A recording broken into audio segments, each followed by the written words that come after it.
Awesome. I'm just gonna make this smaller.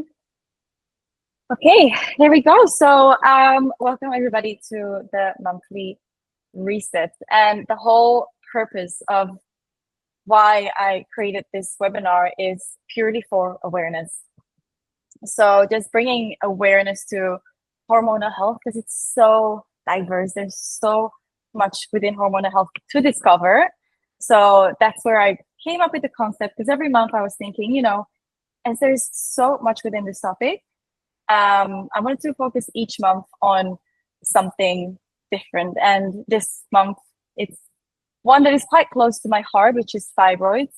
And we'll dive deeper into everything and you'll understand what it is, what it looks like when it shows up.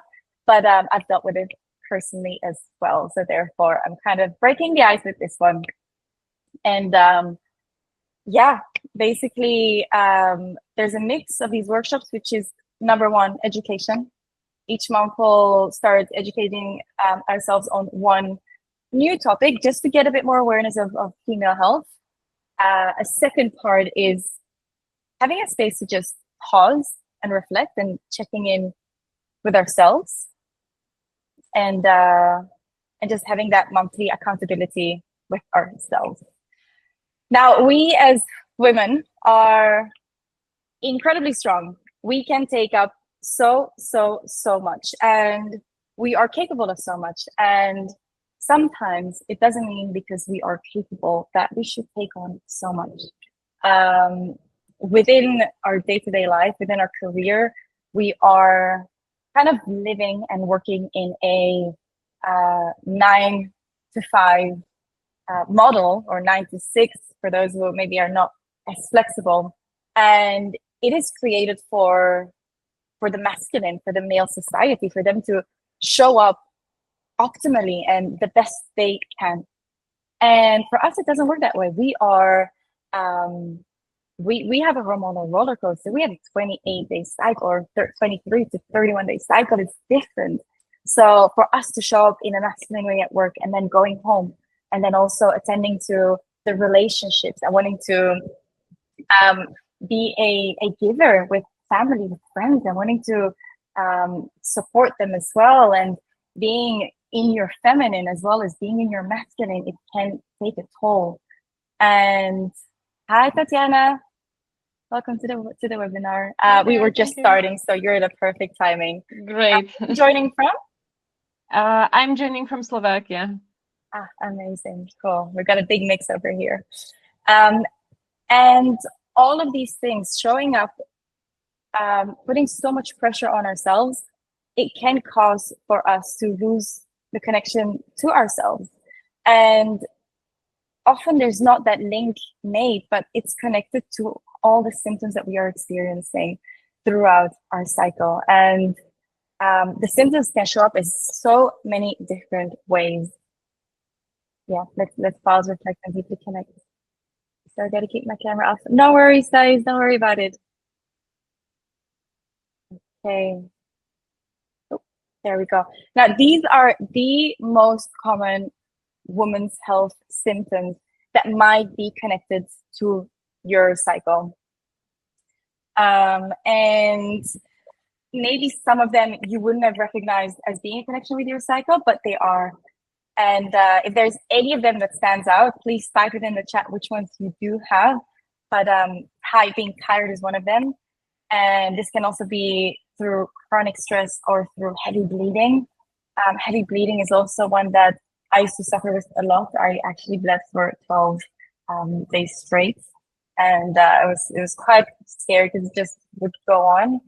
Pelvic pain. Pelvic pain is also a part of it, and feeling pressure in your pelvis.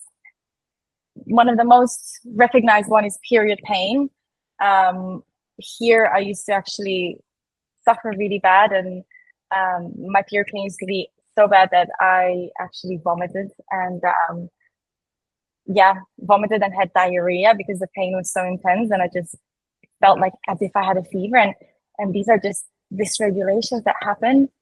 And bloating. It's also a super common one, feeling really bloated, and ovulation pain. So on that day, 13, 14, 15, having those cramps, those are connected to your ovulation, but not necessarily potentially a healthy ovulation.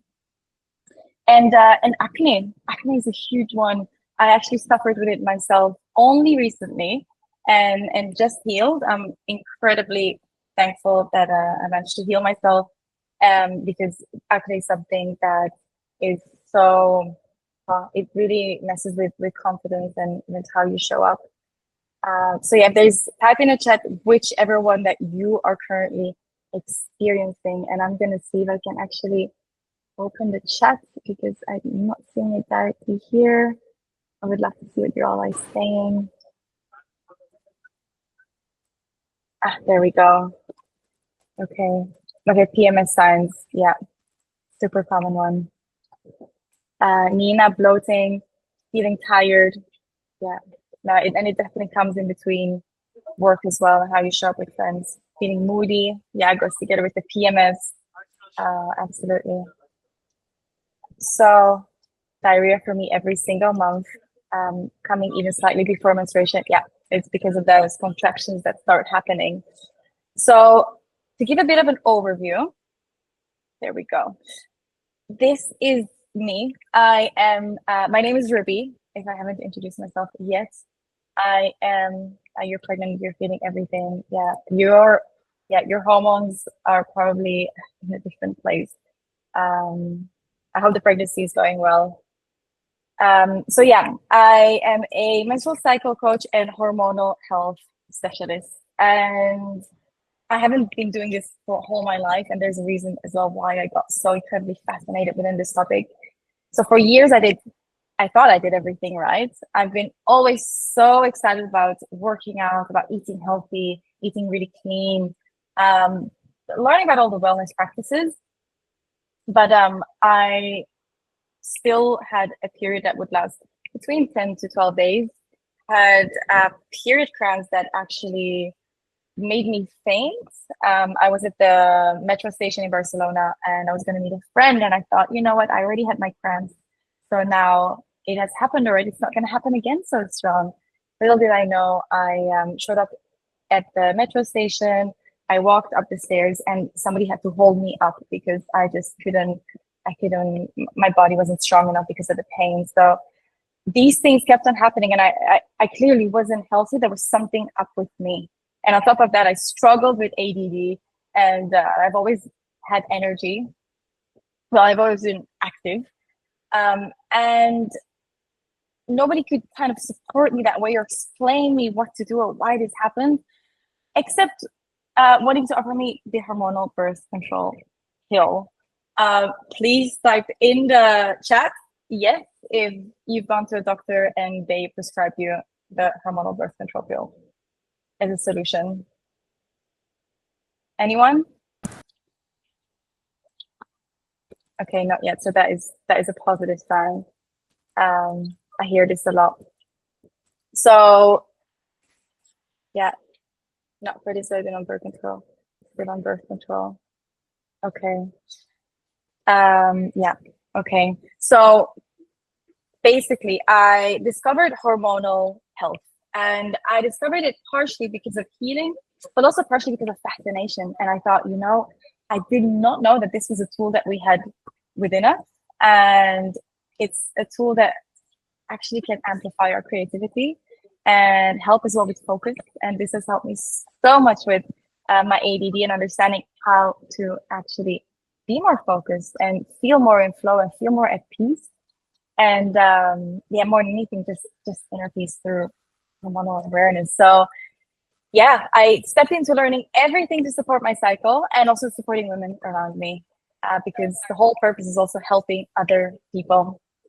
And that's what I do now. I just help guide women through coaching using science and also cycle syncing and nervous system support. So yeah, I do not believe that we should feel just fine.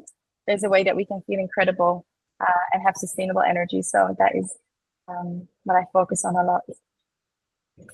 A little bit on how, well, the things I already shared, but it had all these things really came between my career, wasn't able to show up properly, my health, and also my connection to self. And here I had really bad acne on my back, and I felt so incredibly self-conscious that I I wouldn't wear anything open. And I even on the metro station here, I was laying down, asked the girl in front of me if she could find me some pills through somebody because the pain was just unbearable and I couldn't stand up to ask anyone. And my my bleeding became so heavy one day that I had to call the ambulance because it would not stop after 2 hours. And I was on myself, and I was actually quite scared that if I wasn't going to call anybody, I wasn't sure what was going to happen. So that led me to call the ambulance. I got to the hospital. I look happy on the picture. I don't know why. I tend to smile on the right picture on top. And that's where they discovered that I had a fibroid of 4 centimeters. 4 centimeters is already significantly large. And this was after I've had done yearly checkups with the doctor, yearly blood tests, yearly gynecology checks. So this only to say that it's so important to have the knowledge prior to going to the doctor to just know what to ask for, because sometimes things do get looked over and only get recognized when it's too late. So yeah, therefore the awareness of today's topic, that let's talk through everything and have questions answered, and also bring awareness to this topic. So I felt incredibly helpless at those points, and I wouldn't want that to happen to anybody else. So yeah, in terms of fibroids, up to 70 to 80% of women develop them by the age of 50. Now, what are fibroids? They're actually like non-harmful tumors. It sounds quite bad, but they're just, they're made out of smooth muscle cells, as you can see on the right side, like these little balls around the uterus. Those are the fibroids, and only 5% of the time they can be cancerous, but it's highly unlikely. And many times, a lot of women have fibroids without even knowing it, without having any symptoms, and without them being harmful. So, not to scare any of you, you can just also live with fibroids. It's more when those symptoms come up, and also just when checkups are being done, make sure to bring awareness to really focus and zoom in on this. So they can be teeny tiny, but they can also grow to the size of an 8-month pregnancy. And that is actually like a proper baby. That's how big they can get. Now, they can be in different parts of the uterus. And the uterus actually is only around, like, the space inside around 4 to 5 centimeters. And if you can imagine, it's not a lot at all. And if you can imagine that my fibroid was 4 centimeters, it's a lot of space. It takes up a lot of space. So then it really creates this inflammation in your body. So they can be here on the side of your uterine lining, which is here called the submucous fibroid. And that one is not.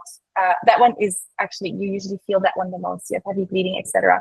But they can also be in the middle of the wall, the uterine wall. And that's when usually you don't notice a fibroid, or you don't have the symptoms from fibroids. So in terms of what are the symptoms that you might experience from fibroids, and what are they different to other things? So the most common ones and the most obvious ones is heavy bleeding. So a typical bleed would be between 3 to 7 days. That's a really healthy bleed. If you bleed less, please text me later and we can have a chat. If you bleed more, also please text me later and we can have a chat. Another thing is painful periods or cramps. Depends as well on the intensity, but either way, period cramps, it means that there's something going on, some sort of inflammation. Going to the toilet quite often. I used to go to the toilet so many times at night, and I thought it was normal. I didn't know what to do, and I stopped drinking at night, and I just always had to go to the bathroom, and it was incredibly disturbing for my sleep. Constipation. I was known as just the person who hardly poops. Pooping is a subject I love.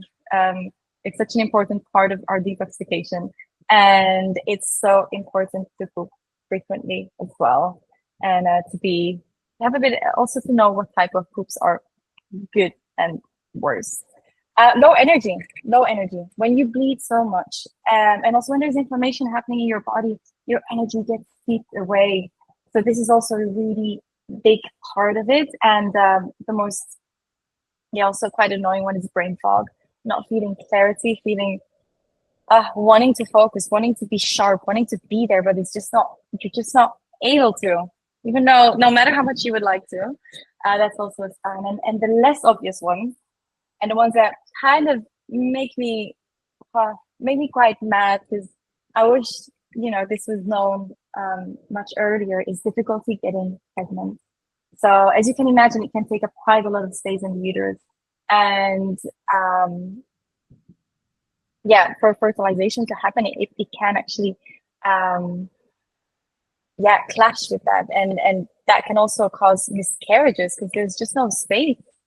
So also when pregnancy is not flowing, it's also really important to get checked, to just pick off fibroids from the list and making sure that everything is good there. Painful sex. Maybe it's something that you'd never think of, but painful sex could be because of fibroids. And pregnant looking belly, that bloating, that inflammation going on, and burned out from feeling dismissed. I felt dismissed by the doctors. I went to the gynecologist and I asked why I was feeling this way. They couldn't explain why and told me to go on birth control, which is basically placing a plaster on top of a wound without healing the wound. It just covers it up, but it does not help the situation. What's happening underneath is still happening.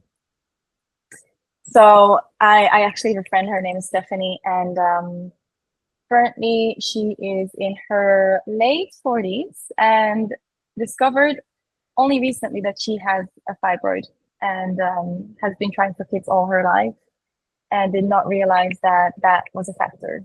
So yeah, it's just knowing what could have been possible just with the awareness. Now, the three biggest mistakes that women might make is ignoring these signs, ignoring the signs that we just talked about, and seeing these things as normal, and it's not normal.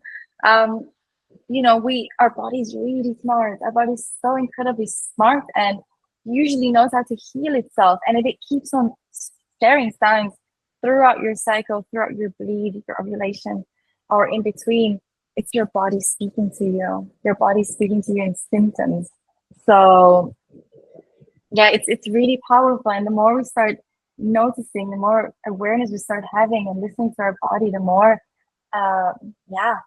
we can understand what's happening and we can start recognizing patterns.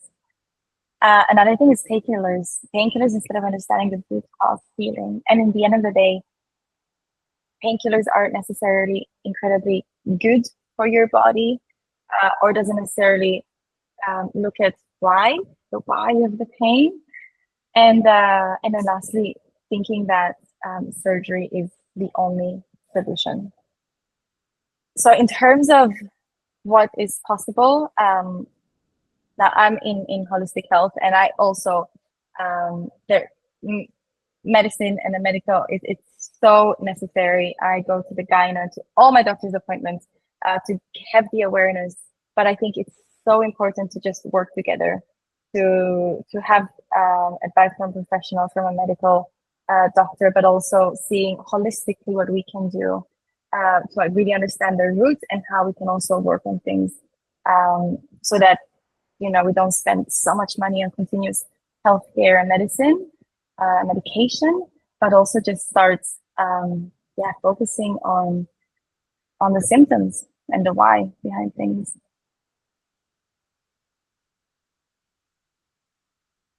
Now, there are 5 most common reasons why fibroids might exist and why they start happening. And a big part is estrogen excess. Now, what does that mean? Type a yes in the chat box if you can feel kind of that kick after your 4th or 3rd, 4th, or 5th day of your bleeding, of your period. And all of a sudden that energy kick comes in and you just recognize that, oof, I'm in a different phase. I can feel my body shifting. That is, yeah, Ursula, absolutely. I'm in it now. It's the best feeling. That is your estrogen. That is your estrogen kicking in. And estrogen is kind of that Beyonce hormone. It makes us feel incredible. It makes us feel energized, social, wanting to be kind of out there, kind of that spring energy, wanting to try new things. And it's a beautiful, beautiful hormone. However, if it's still in our body after ovulation in excess, that's when it actually causes problems. And that's when PMS might happen, or those mood swings or those cramps. It's because there's too much estrogen. Another part as well is liver issues that might also cause fibroids. Usually it's quite a combination of a couple. And yeah, a big part as well is how is your skin? How are you going to the bathroom?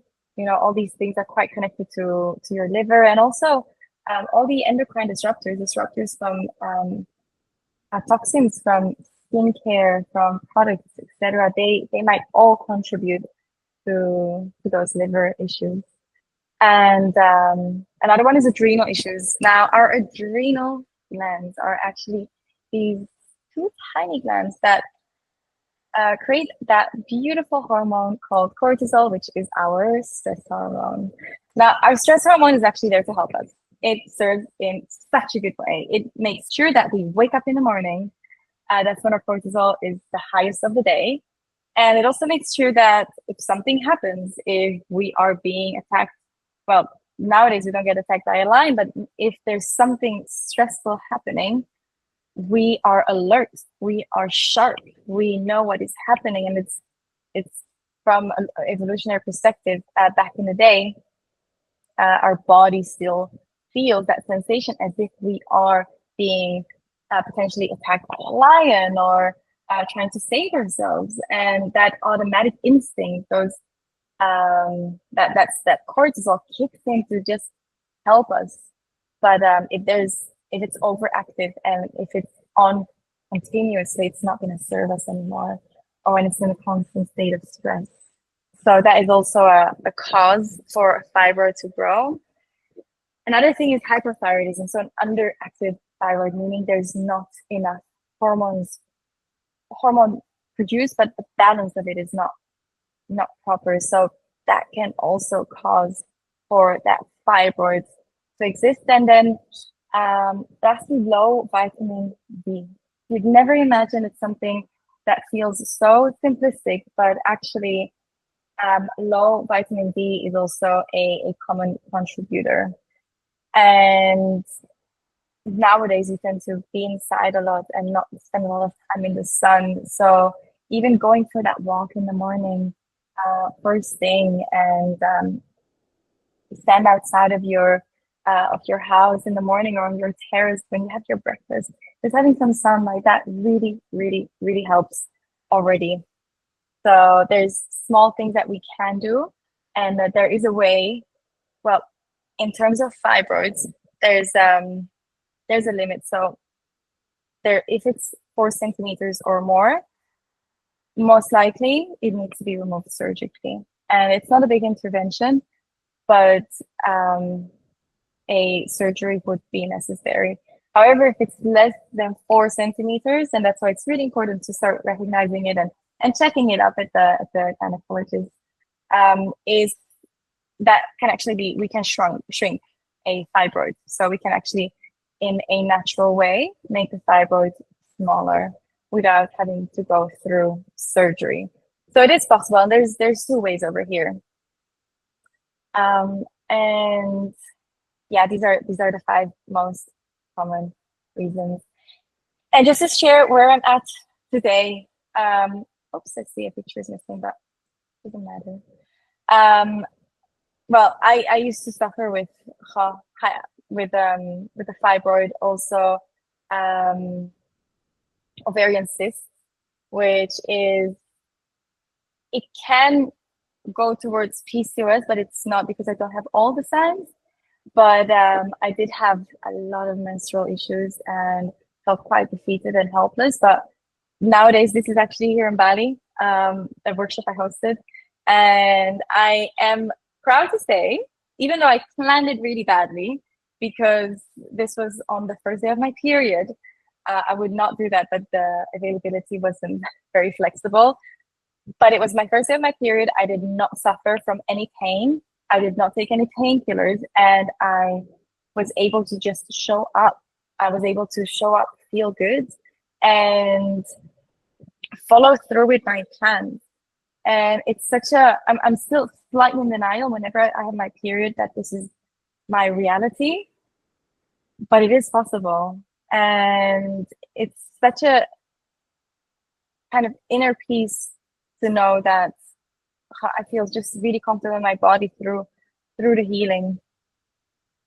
And how these are things I used to say. So if you're struggling with one of those, please write down the number in the chat with which one you relate. So I have done all the diets, the supplements, and the applications, and I still feel up. I used to take quite a few supplements thinking that was going to be the solution. I wake up tired even when I sleep. Another thing is I don't feel like myself emotionally or physically. Then I start strong, but I can't stay consistent with my healthy habits because my period would come in the way. I wouldn't feel like it. PMS would come in the way. Where did my spark go? I think that was the one I hated the most. Where did my spark go? I was always so excited and motivated for life, and I hated that. I just didn't feel like myself again. And six, I miss feeling lit up by my body, my life, and I want to feel like me again. Like when did that go missing? So Tatiana, 2 and 3, you wake up tired even when you sleep, and you don't feel like yourself emotionally, physically. It can really come in the way of your emotions, and it's sometimes so off when you're in that PMS time and that time that goes 10 days before your period, because your decisions don't feel like yours, and you start questioning all your life decisions and if you made the right ones. And yeah, it can feel incredibly overwhelming. Floating into also waking up tired. So just to share too, like currently, what my current reality is, I do wake up with energy now and actually feel rested, just relieved. My period does not control me anymore, and I know how to ease my pain and reduce my bloating. I don't have to cancel plans anymore, and I also plan in alignment with my cycle, which gives me such peace of mind because I know mentally as well how I'm going to show up. And my moods don't sabotage my relationships anymore, or my plans, or my goals that I wanted for myself. And I just feel so much better in my skin, so much more comfortable. Even weight was a big issue for me. I used to fluctuate because I didn't know how to eat for my cycle, and I used to binge eat quite a lot, and it made me quite uncomfortable in my skin, and cancel plans for that reason. And now knowing how to eat more cyclically, it has really given a lot of groundedness to my body. And I know what works for my body, and I trust my intuition. So we all have an incredible intuition. All us women have such a strong intuition, and sometimes it's just about connecting with your intuition, how through trusting your body again. And my spark is back, and I finally feel turned on by life and excited by life. Is there one of them that you feel you'd like to achieve that you're really, really craving?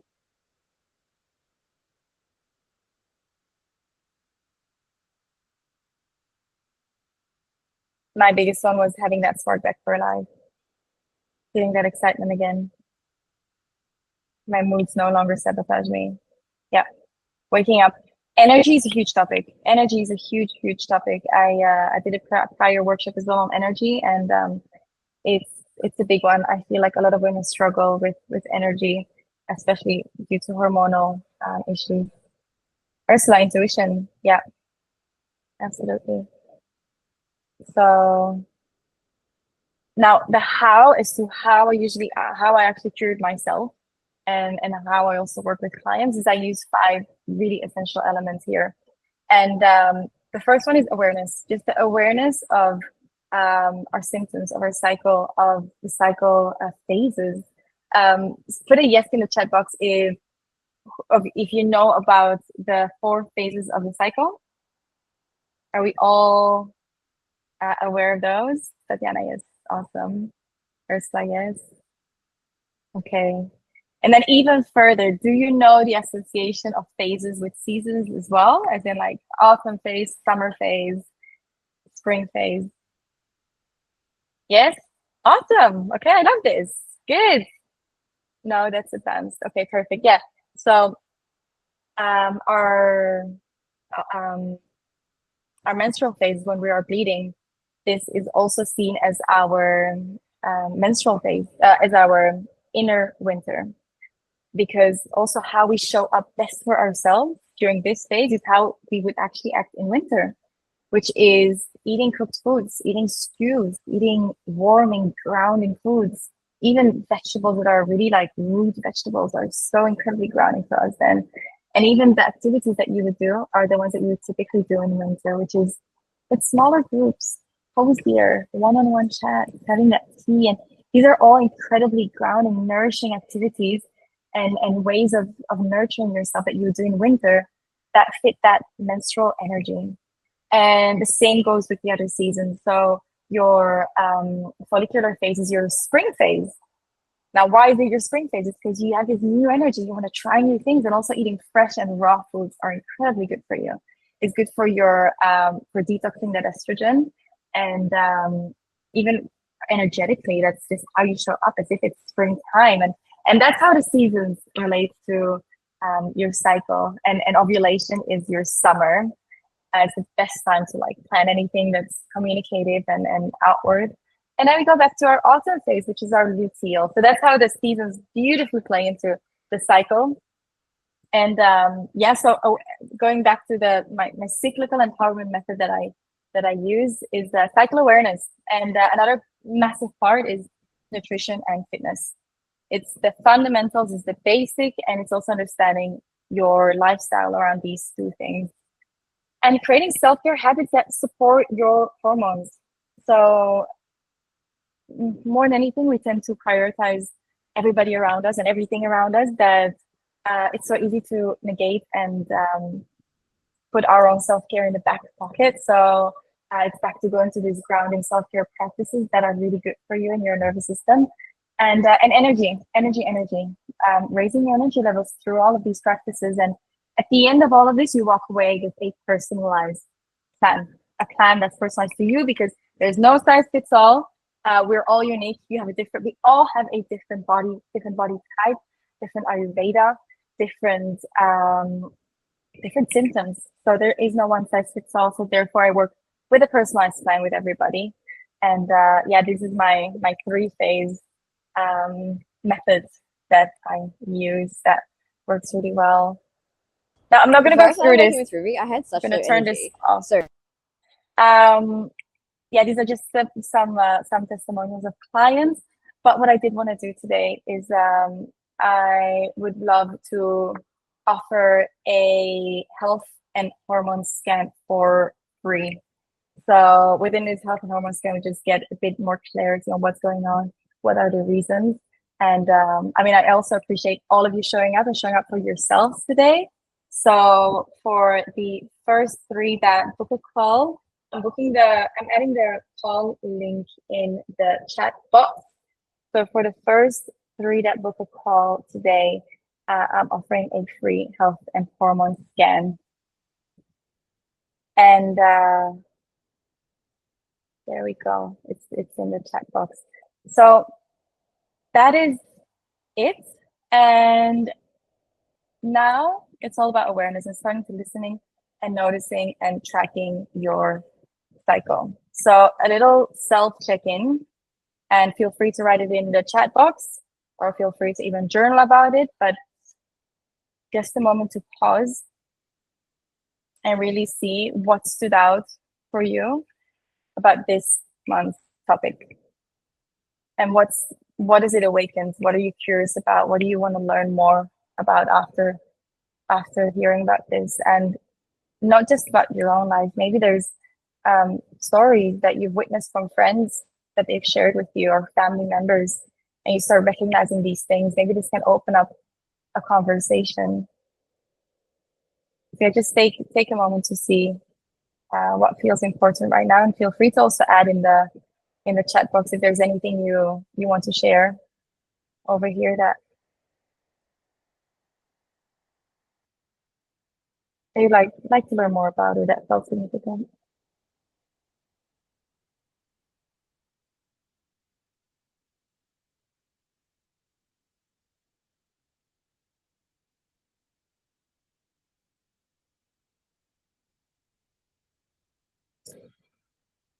Foods are always good.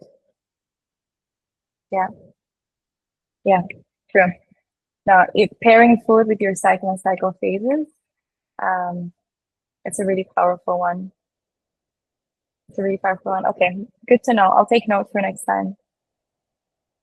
Shocking statistics. Yeah, Ursula, 70 to 80%. It is shocking. It is shocking. And yeah, so you said at some point it makes you realize how important health checks are. Yes, health checks are very important. Thank God we have access to them. Tatiana, maybe like pairing the right exercise with the right phases, absolutely. I've hosted those in the past with a fitness instructor as well, and also one with a nutritionist. So these were incredibly fun, and you can absolutely host those again over here. It's good to know that you enjoy those. Okay, perfect. Now that brings us to the Q&A. So feel free to come off mute or to just write a question in the chat. If you have any questions, anything, burning questions, curiosities, if it's related to today's chat or even something else, please, Nina, you raise your hand. In terms of great workshop, thank you for sharing all of this information with us. Oh, you're so welcome. I'm glad you enjoyed it. Yes. Then my question was around in terms of screenings, right? We all go to our gynecologists and our doctors, and I've noticed over the last couple of years being between the West and Asia, how the approaches to health are very different in the West versus in Asia, especially in the US versus Asia, where in the US, our focus is always on treating something as opposed to preventing something. And we only tend to go as Americans to doctors when there is a problem or when there is something happening and we can no longer deal with it by ourselves. Yeah. Whereas in the East, the more prevalent kind of practice is prevention, and it's what can we do to make sure we don't have these problems and these issues. And I noticed the difference in healthcare as well in terms of just screenings, right? Like I went to a gynecologist in Vietnam just for a check, and they've done a whole ultrasound of all of my internal organs, which I have never had done in the US ever, even offered. Granted, it is also a lot more expensive here. But where my question lies is in terms of screening for fibroids, is that done usually with like an ultrasound? Is that the easiest way to see them? Yeah. So the easiest way is ultrasound. That's the best way to notice if there are any fibroids. But what I would call, ultrasound is the best way. But I would also ask specifically to the gyno if they can actually check for those. Because just like with my experience, I actually had a fibroid which was quite significantly large, and they did not see it when I had done multiple, yearly checkups. So more than anything, it just showing up with authority to these doctor visits, and really with the questions, maybe like with prepared questions, so they really check what you ask them rather than just giving them a free flow, because they tend to neglect a lot of things. And even with blood tests, you can be very specific with those as well. But another thing, aside from the ultrasound, you can also, with blood tests, ask to check the thyroid hormones and also a hormone panel, because when you see there's a big fluctuation there with estrogen and progesterone, those could also be very important and good markers to recognize it. and inflammatory markers during a blood test. However, you can't identify fibroids that way, but it's a good way to also, when doing a full screening and doing a blood test and an ultrasound, to get all the right things tested. Does that answer your Thank you. question? That was helpful. Yes, 100%. Okay, awesome. Yeah. I Anybody think else? Claudine Any has her questions? hand raised. Sorry, Claudine. I did not see your hand.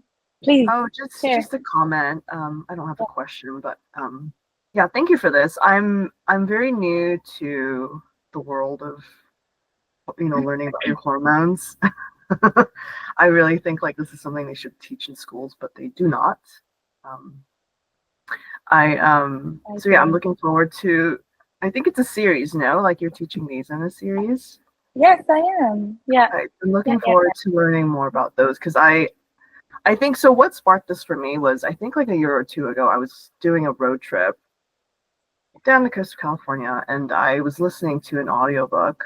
So kind of related note here. And the book I was listening to was called Flex by Annie Auerbach. I'm going to type in the chat here, and the title of the book is Flex, Reinventing Work for a Smarter, Happier Life. And I'm a 9-to-5er. I do have a day job.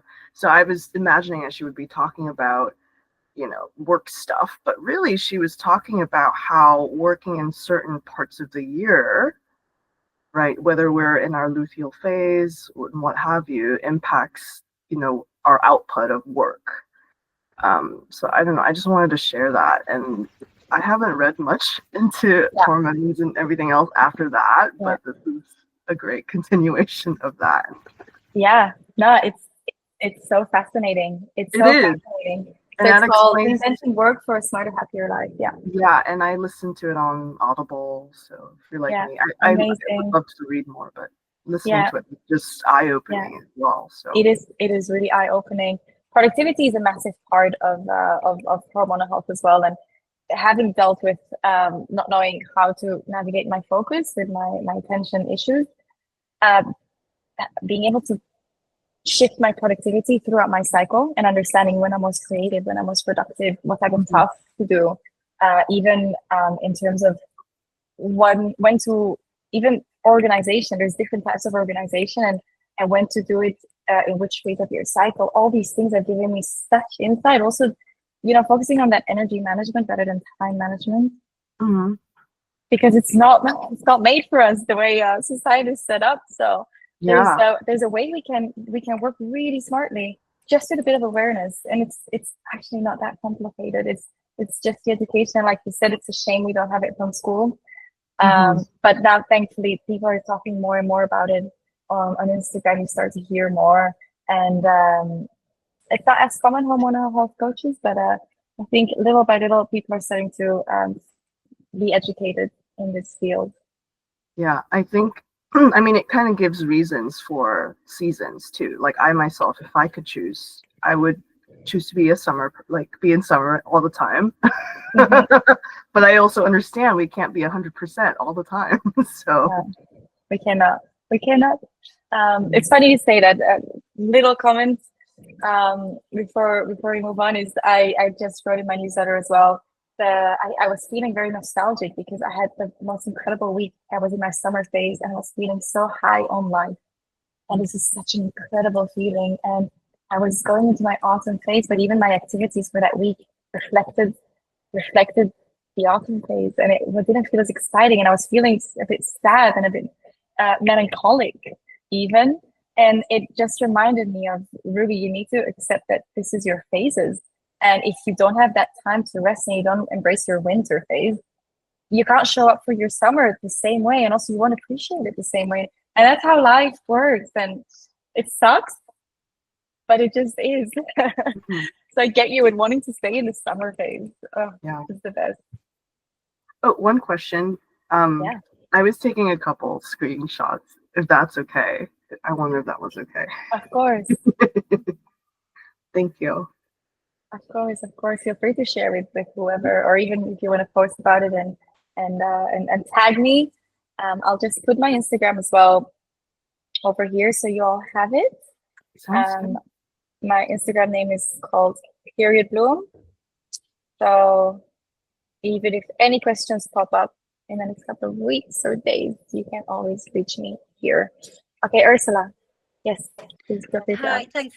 I wanted to go back to your fibroid story, and thank you that you said nothing is off limits, because I was so you said your fibroid was 4 centimeters, and you said you had annual health checkups, but potentially it was missed during one of the checkups.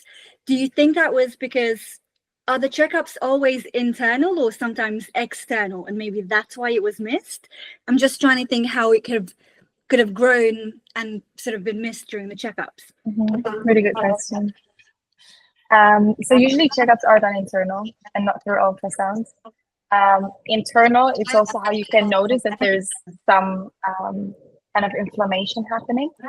And usually if it's a fibroid that's on the inside of the uterus, like I had, those are the ones that come with a lot of symptoms. It is noticeable, however, it's harder. So therefore, I do recommend an ultrasound. But when sharing with them, like, hey, I am suspecting a fibroid, will you be extra, take extra care and attention to this? They could identify something there, but correct.